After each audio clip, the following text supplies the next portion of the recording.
بسم اللہ الرحمن الرحیم۔ السلام علیکم ورحمۃ اللہ وبرکاتہ۔ ناظرین، آج ہم ایک ایسا واقعہ سنائیں گے جو آپ کے دل کو چھو جائے گا اور آپ کو اسلام کے عظیم عدل اور انصاف کے بارے میں بہترین سبق دے گا۔ یہ واقعہ حضرت عمر بن عبدالعزیز کے دور کا ہے۔ حضرت عمر بن عبدالعزیز جو خلافت کے سنہرے دور کے ایک عظیم خلیفہ تھے، اپنے عدل و انصاف کے لیے مشہور تھے۔ ایک دن ان کے دربار میں ایک بڑھیا آئی جو انصاف کی طلبگار تھی۔ بڑھیا نے بتایا کہ اس کا پڑوسی اس کی زمین پر قبضہ کر رہا ہے اور اسے بے گھر کرنے کی کوشش کر رہا ہے۔ حضرت عمر بن عبدالعزیز نے فوراً اس کیس کی تحقیق کا حکم دیا اور اپنے مشیران کو بھیجا کہ وہ اس معاملے کی تفصیلی چھان بین کریں۔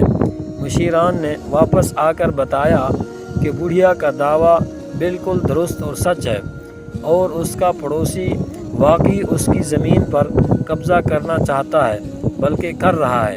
یہ سن کر حضرت عمر بن عبدالعزیز رحمۃ اللہ علیہ نے خود اس زمین پر گئے اور اپنی آنکھوں سے حالات کا جائزہ لیا۔ وہاں جا کر انہوں نے دیکھا کہ بڑھیا کی زمین کی حدیں واضح نہیں تھیں اور اسی وجہ سے پڑوسی نے اس پر قبضہ کرنے کی کوشش کی تھی۔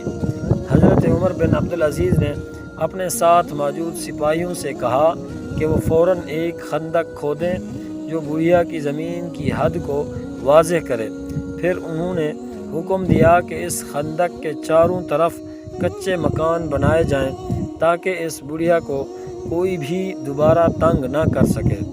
یہ حضرت عمر بن عبدالعزیز کی عدل و انصاف کا ایک عظیم مثال ہے۔ انہوں نے نہ صرف انصاف کیا بلکہ بڑھیا کے حق کی حفاظت بھی خود کر کے دکھائی۔ یہ واقعہ ہمیں سکھاتا ہے کہ اگر ہم اسلام کے اصولوں پر عمل کریں اور انصاف سے کام لیں تو ہماری زندگی میں برکتیں نازل ہوں گی۔